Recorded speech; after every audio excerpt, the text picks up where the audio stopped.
బాబు నువ్వు మాట్లాడతావా? మాట్లాడు. కృష్ణ వాళ్ళ నాన్నగారు ఉన్నారు, డేవిడ్ మాట్లాడతారు. కృష్ణ వాళ్ళ నాన్నను, నా పేరు డేవిడ్. మా వైఫ్ చనిపోయి కమ్సకం 13-14 ఇయర్స్ అవుతుంది.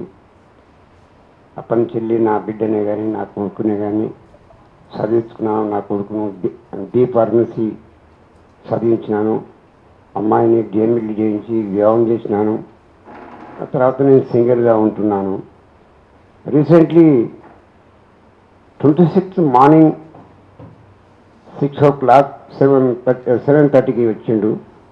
డాడీ ఏమన్నా టిఫిన్ కావాలంటే దోశ ఇడ్లీ తీసుకొచ్చి ఇచ్చి ఖర్చులకు ఉంచుకొని ఒక 300 ఇచ్చిండు. నేను సాయంత్రం వస్తాను డాడీ అని, నీకు డబ్బులు అవసరం ఉంటే కూరలు అడుక్కోమన్నాడు. ఇక అటు పోయింది. ఇంతవరకు ఇక బంటి రాలేదు. కలెక్టరే కానీ ఎస్పీఏ కానీ ఎలాంటి స్పందన అనేది వాళ్ళు మాకు చేయించలేదు. ప్లస్ డిఎస్పీ గారు, సిఐ గారు, లోకల్ ఎస్ఐ గారు వాళ్ళు కొంచెం కోఆపరేషను మాకు ఇచ్చినారు. నాకు కనీసం ఉండడానికి ఇల్లు లేదు.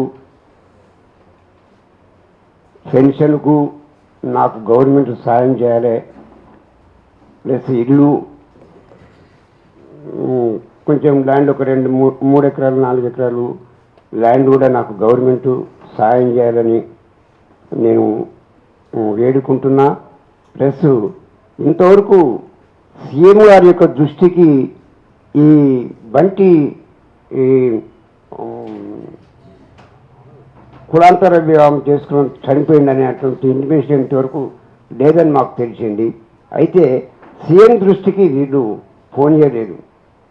మరియు బట్టి విక్రమార్క గారు ఉన్నారు, సీఎం గారు ఉన్నారు, మా లోకల్ జగదీష్ రెడ్డి కానీ, దామోదర్ రెడ్డి కానీ, సంఖ్యని వెంకటేష్, వీళ్ళు ఎవరు కూడా ఇంతవరకు మమ్మల్ని మిస్టింగ్ చేయలేదు. ఒక ఎంఆర్ఓ గారు, ఆర్డీఓ గారు ప్లస్ డిఎస్పీ గారు వాళ్ళు మాత్రం విజిటింగ్ చేస్తుంటూ మాకు కావాల్సినటువంటి రేషన్స్ను కూడా వాళ్ళు అడ్వాన్స్గానే ఇచ్చినారు. దయచేసి నేను అడిగినటువంటి దానిలో ఏ ఒక్కటి కూడా మిస్ కాకుండా ఈ స్థలంలో ఉన్నటువంటి ఈ రౌండ్ టేబుల్ సమావేశంలో హాజరైనటువంటి ఈ యొక్క ప్రజా సంఘాలు, విద్యార్థి సంఘాలు, మహిళా సంఘాలు, కుల సంఘాలు వారందరికీ నేను నా విజ్ఞప్తి ఏంటంటే, నాకు మీరు న్యాయం చేయాలి.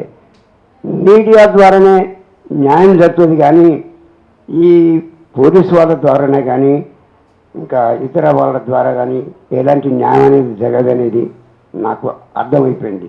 మమ్మల్ని ప్రతిదినం మీడియా వాళ్ళు అందరూ వచ్చి విజిటింగ్ చేస్తున్నారు కానీ గవర్నమెంట్ మాత్రం ఇంతవరకు ఎలాంటి స్పందన అనేది మాకు చూపించలేదు.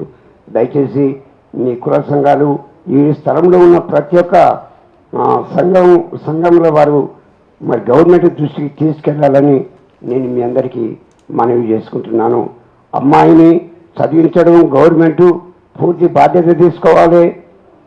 మాకు కుటుంబంలో ఒకరికి ఉద్యోగం ఇవ్వాలని నేను మనవి చేసుకుంటున్నాను. దయచేసి నా విజ్ఞప్తులన్నీ మీరు గవర్నమెంట్ దృష్టికి తీసుకెళ్లాలని నేను మనవి చేస్తుంటున్నాను.